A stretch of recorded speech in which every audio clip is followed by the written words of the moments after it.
Media, सच सबसे पहले सबसे तेज।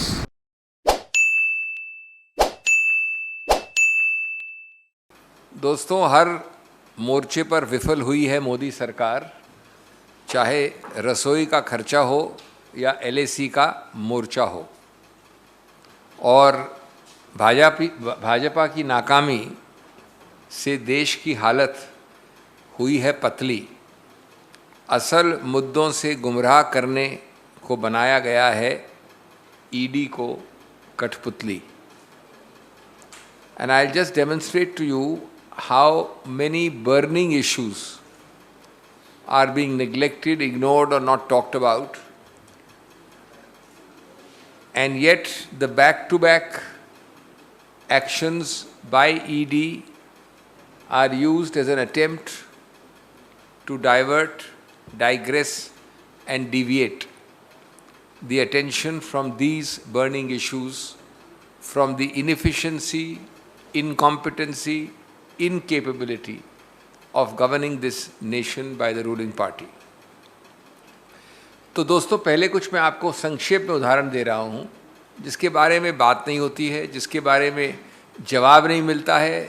माननीय प्रधानमंत्री तो कभी प्रेस के साथ वार्तालाप करते ही नहीं हैं। उनका तो एक तरफा वन वे स्ट्रीट वाली बातचीत होती है, वार्तालाप नहीं कह सकते उसको। तो जो पहला मुद्दा है, आपको पता है कि कितने समय से चीन के साथ ये मुद्दा चल रहा है।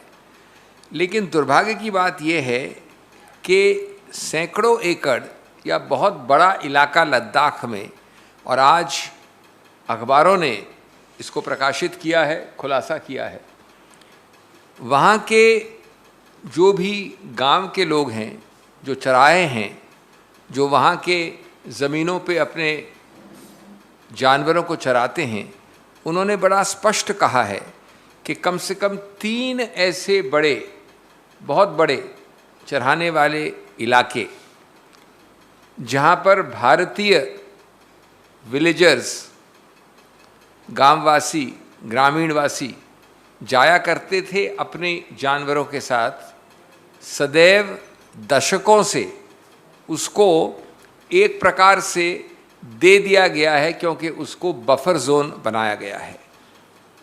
इसकी प्रकाशित न्यूज़ है आज। उसके अलावा भी जानकारी है कि उसको बफर जोन के नाम पे एक प्रकार से नो मैन्स लैंड जिसको कहते हैं करके आपने उसका अधिकार क्षेत्र कम से कम हमारे चराने वाले लोगों से, हमारे ग्रामीण लोगों से छीन लिया है। इसी इलाके में पेट्रोलिंग पॉइंट्स हैं PP 15, 16 और 17, और वहाँ से भी इन पेट्रोलिंग पॉइंट को PP कहते हैं, उनसे भी पीछे हम हटे हैं। जिस व्यक्ति ने, जिस सामूहिक लीडर ने वहाँ के कहा है, उसका नाम है कोंगचुक स्टोपग्यास। वो पूरा वहाँ का, उसको नंबरदार कहते हैं, वो नंबरदार है। गांव का नाम है फोब्रांग। ये PP नंबर 17 से लगभग 50-60 किलोमीटर दूर है। उसने कहा कि हम दशकों से यहाँ जाते हैं और अब हमको मालूम पड़ता है कि हम जा नहीं सकते, क्योंकि बफर जोन बन गया है, नो मैन्स लैंड बन गया है। उनके अनुसार, और कमावैश ये ऊपर नीचे थोड़ा हो सकता है, लेकिन उनके अनुसार ये इलाका जिसमें अधिकार क्षेत्र आपने क्षति कर दी है, वो लगभग 40-41 किलोमीटर है कुगरांग वैली में। आप देखिए, हम बातचीत करते हैं आपसे हर हफ्ते, हर 1-2 हफ्ते में। आपको प्रधानमंत्री जी बोलते हैं कि कभी ऐसा नहीं हुआ, 1 इंच नहीं हमारी छाती के ऊपर नहीं रख सकते, हम ये करेंगे वो करेंगे। ये व्यक्ति बता रहा है कि आपने फॉर्मली नहीं दिया, लेकिन एक प्रकार से उसको नो मैन्स लैंड बना के हमारा अधिकार क्षेत्र वहाँ पर चराने का खो दिया। मैं कोट करूँ उसको, तो उसने कहा है, several government agencies have contacted me asking for land records. We do not possess land records, but that does not mean this land is not ours. Our elders have lived there for ages. They have memories. China is forcefully claiming our territory. The loss is ours. ये वो लोग हैं जो जानते हैं, जो जागरूक हैं, जो ज़मीनी सच पे दशकों से अपने परिवार और पूर्वजों के साथ रहे हैं। और उनसे लैंड रिकॉर्ड मांगना एक मजाक है, एक क्रूर मजाक है।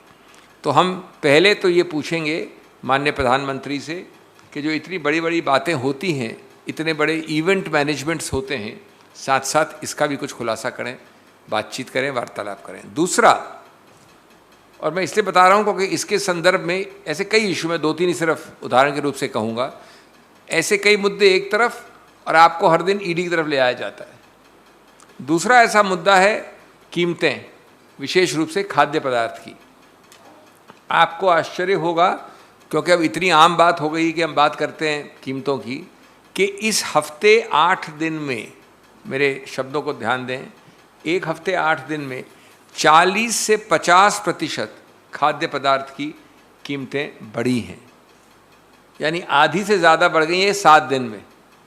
मैंने उदाहरण दिया एक उत्तर प्रदेश से। उत्तर प्रदेश में टमाटर 30 से 40 रुपया प्रति किलोग्राम से अब 80 रुपया प्रति किलोग्राम हो गया है, और कुछ जगहों पे 100 रुपये भी है, लेकिन 80 मान लीजिए टमाटर प्रति किलो।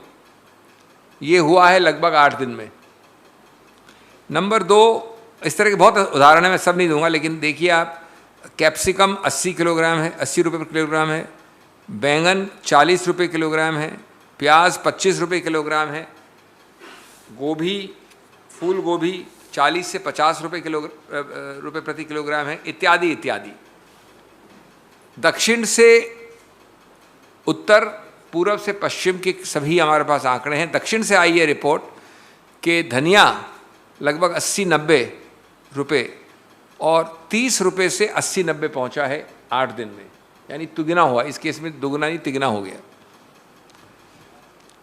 इसके साथ साथ आर्थिक दृष्टि से फैक्ट्री आउटपुट गिर रहा है, 4 महीने का लोएस्ट हो गया है।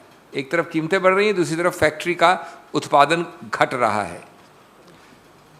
कंज्यूमर प्राइस इंडेक्स का जो फिगर है वो 6.7 से 7% हो गया है, और कुछ करीब 8-9 महीने पहले 5.3 था सिर्फ। ये चावल का उत्पादन 6 से 7 यानी 60 से 70 लाख टन कम हुआ है। मेरे पास उदाहरण बहुत है, मैं देना नहीं चाहता, लेकिन ये सब बातें कोई नहीं करते हैं। बात होती है ईडी की, रेड्स की, सेंट्रल विस्टा की, राष्ट्रवाद की। चीन ये करता है, लेकिन हम बात करते हैं राष्ट्रवाद की।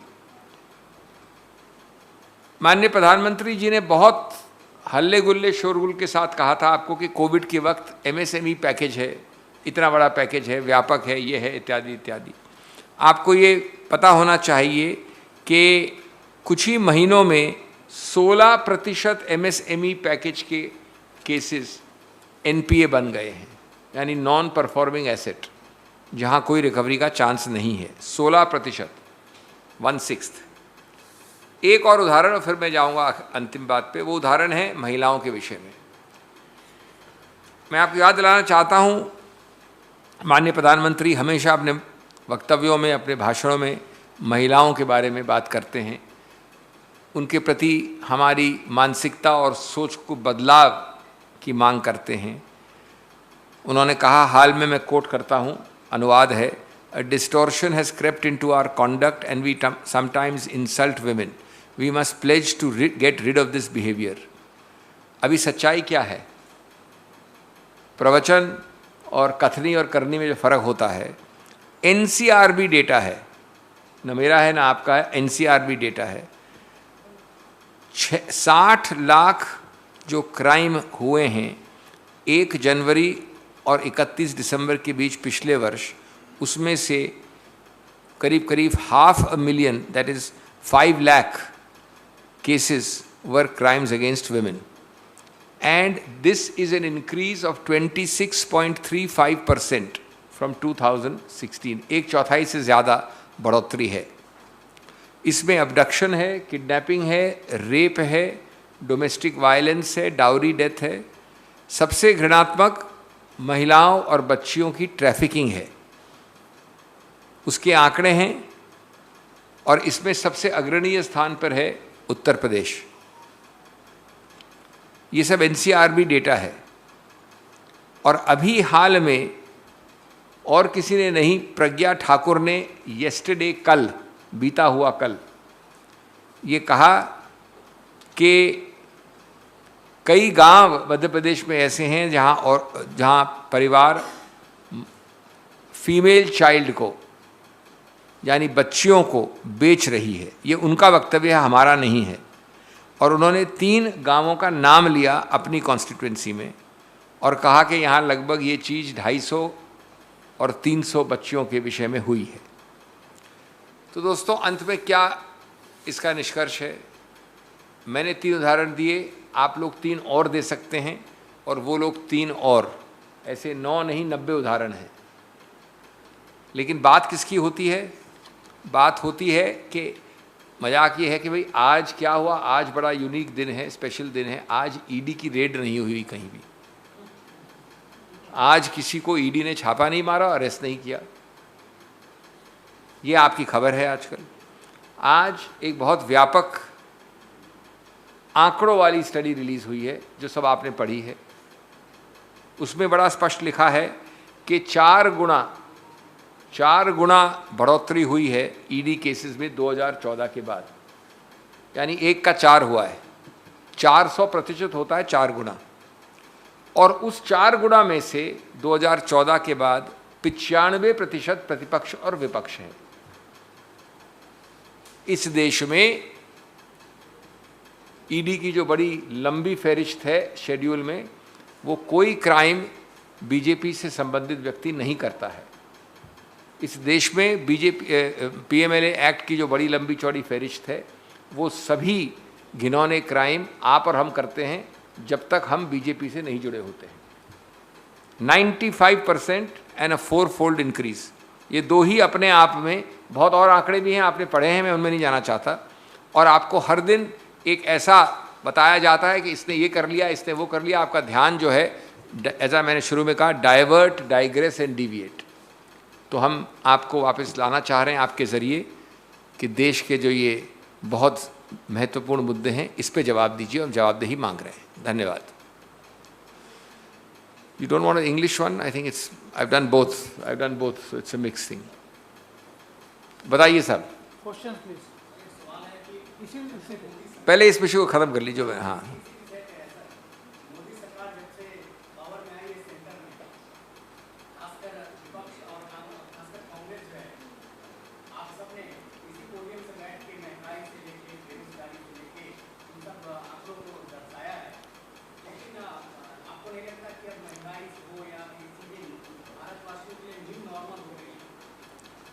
मैं आपसे बहुत हद तक सहमत हूँ। और कितनी घिनौनी बात है कि रेप, अबडक्शन, महंगाई, खाद्य पदार्थ नहीं मिलना न्यू नॉर्मल है। ये न्यू इंडिया है या न्यू नॉर्मल है, ये आप निर्णय करें। आप वाजिब कह रहे हैं, आप पूरी तरह से कोई गलत नहीं है, लेकिन ये कितनी घृणात्मक, कितनी दयनीय स्थिति है कि हम, और ये बात सही है, जितना आप ज़्यादा गलत काम बढ़ाते रहेंगे वो न्यू नॉर्मल बनेगा। बट न्यू नॉर्मल नॉर्मल होता है क्या? न्यू नॉर्मल नॉर्मल नहीं होता है, वो अपवाद है, अपवाद रहेगा। और हमारा काम, हमारी जिम्मेवारी है कि आपके ज़रिए बताना कि कितना घोर अपवाद होना चाहिए, लेकिन वो न्यू नॉर्मल हो गया है। Look, I would find it very strange if people were to accept all the negativities of life. But please do not mistake the lack of a response, the lack of a outcry to be acceptance. That is a fundamental mistake. There is huge simmering discontent, and do not again ask me that just because elections are won near and about elections on 100 reasons, but that will not deter us from telling the people of India the kind of new normal, as you put it, has been created in terms of the 3 themes at least I touched upon today. Not only महंगाई, crimes against women, national security. जी, और कोई प्रश्न? हाँ, कहाँ है? हाँ,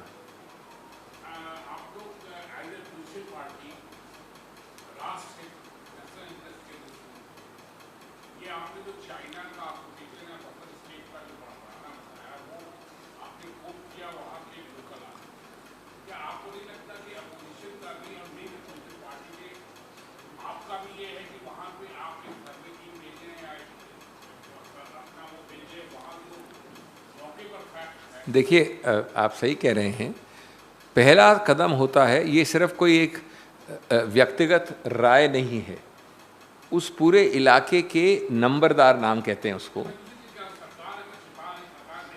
हाँ हाँ, मैं बता, देखिए वो सच पहले सामने आना चाहिए प्राथमिक रूप से, प्रथम दृष्टि रूप से जो आया है। इसके बाद हम, अगला स्टेप होता है कि हम आपसे पूछते हैं आपके ज़रिए, इसके बाद जवाब आ सकता है, स्पष्टीकरण आ सकता है, उसके बाद वो जो आप कदम बता रहे हैं वो भी होते हैं, और कई बार हुए हैं। आप जानते हैं कितनी फील्ड ट्रिप्स गई हैं, उत्तर प्रदेश, बिहार, ये दूसरी तरह की फील्ड ट्रिप होगी। लेकिन प्रश्न उठाना तुरंत आवश्यक है, क्योंकि ये नई बात, नई खुलासा, और ये खुलासा सिर्फ किसी की राय नहीं है, ये एक औपचारिक, उस स्तर का औपचारिकता के आधार पे अखबार में रिपोर्टेड है, आकलन के बाद। लेकिन आप सही कह रहे हैं कि सिर्फ किसी कहने को, कल आप इसको झुटला सकते हैं, सरकार के पास जो रिसोर्सेज हैं वो इस व्यक्ति से कहीं ज़्यादा है, वो झुटला सकते हैं इसको। हमने इसलिए आपके सामने उठाया।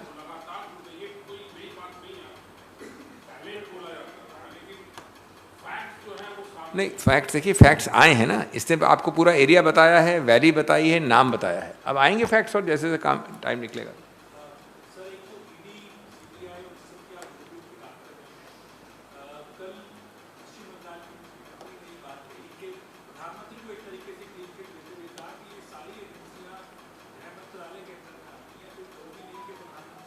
देखिए, पहली बात तो ये उनकी राय होगी, निजी राय। इसके ऊपर आपको यहाँ से एक ऑलरेडी प्रेस वार्ता हो चुकी है, इसलिए मेरे से वापस दोहराने की बात नहीं है। लेकिन ये नहीं समझा जाए कि किसी रूप से टीएमसी ने कहा है कि ये सरकार दोषी नहीं है। आप अगर इस विवाद को छोड़ दें, नंबर 1 और 2 की जो आप बात उठा रहे हैं, उन्होंने सीधा आरोप ये तो लगाया ना कि ये सरकार इस प्रकार से दुरुपयोग कर रही है। मुद्दा क्या है? मुद्दा ये है, और सरकार कोई ऑटो पायलट पे तो चलती नहीं है, तो इसलिए आज मुद्दा ये है, जो आंकड़े आज आए हैं उनका 1 और 2 से कोई संबंध नहीं है। जो आंकड़े आज आए हैं वो दिखाते हैं आपको, 2 सरल आंकड़े मैंने बताए आपको, उसका कोई जवाब हो ही नहीं सकता।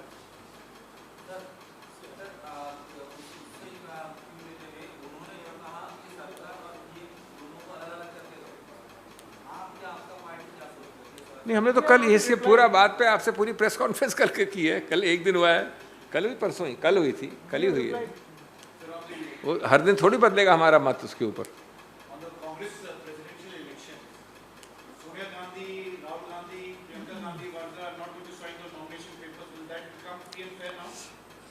See, first of all, I have been hearing with interest people like you asking this phrase, free and fair. Not one of you till now, and I challenge you in the open press conference today, have given me a single indicia of unfairness. I would welcome your single indicia of unfairness. If unfairness is having elections, then yes, it is unfair. If unfairness is letting anybody stand, then it is unfair. But what else is there unfair? Number one, let me finish. Because you said, where have you think? There are people who are saying, why are you passing resolutions asking for the new Congress? So They're saying that is a very So I want to ask you, requires to go to election. so I want to ask you, if the Congress party, these are people, and I'd like you to name these people, who would say that you, as a office bearer of a particular unit of the Congress, should be fettered in the exercise of your powers from passing a resolution. Is that freedom of democratic spirit in any party? Do they ask this question of any other party's election? Today, suppose the Kerala unit has a view. Does it mean that if the Kerala unit passes a resolution, Sunil Prabhu is obliged to vote in that manner? They are giving a effect to their view. Here is a election, you already have, and in the same breath, you ask me a contradictory question, so-and-so is filing nomination, so-and-so may file nomination, so-and-so is likely to or not. That is the hallmark of a free and fair election. And people across the country are equally obliged to express their view. Many people have said that yes, we believe that so-and-so should be president, but that you cannot fetter. You cannot say that between now and the election date, there should be a gag order on the Congress or on congressmen or on PCCs or on DCCs. So, actually, you are doing exactly what you are condemning. So how does the Congress see the UP government after the investigation on Madrasa survey? Now they are coming up with a survey on Waqf gold properties. How does the Congress see? You see, these are not, the survey is not the issue. We are looking at the final outcome of which the first step may have been taken. The survey by itself can never be objectionable, if it is just that. But anybody who knows the thinking, the object, the intention, and the possible final outcome of such activities can guess that there will again be something with some angle, with some internal dvesh ki bhavana, and we have to wait and watch. So it is not by itself the act which is being objected to. It is knowing the past, character, history and nature of the Yogi government and the UP government that we can make a fair, reasonable guess as to the real intention behind such moves. Sir, today CBI has given clean sheet to the CRRDR regarding the late conversation. To whom? Yes. I don't remember. I may have appeared in some related matter, so don't misunderstand me. Ages ago, I don't remember. But since you've asked me the question, I don't have anything to comment. How can I comment from a Congress podium? Whether it is given a clean sheet to you or to her or to anybody, I mean, where is the question of my commenting on that? Nothing to do with the Congress. One thing is certain, neither ED nor CBI will give any clean sheet to a political opponent of the government.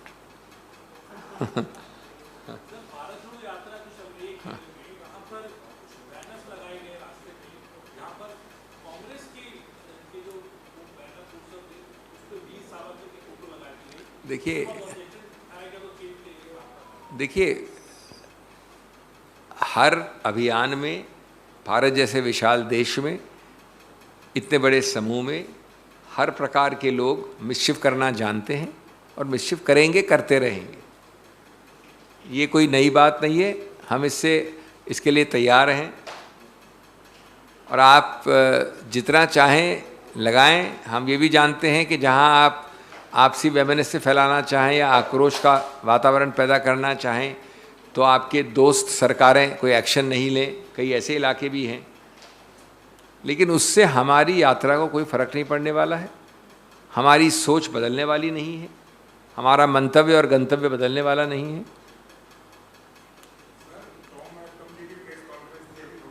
किसकी? किनकी? मैं समझा। हाँ, अच्छा, हाँ।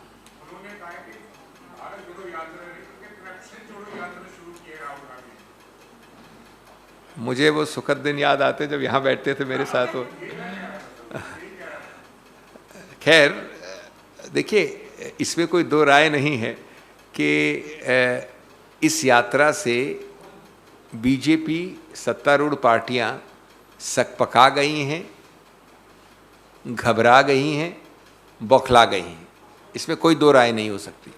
और आप जो ये देख रहे हैं, अभी उन्होंने उदाहरण दिया एक सावरकर का, आपने उदाहरण एक और दिया। अब अगर आप भारत जोड़ो यात्रा को करप्शन जोड़ो यात्रा कहें तो इसका मैं क्या तुक निकालूं? मैं तो निरुत्तर हूं, क्योंकि ये किस तुक से आप ये दो संबंध निकालते हैं?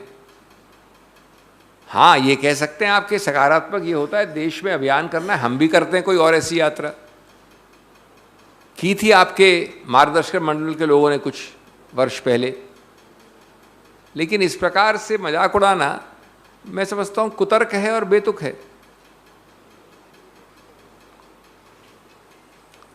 Okay, thank you.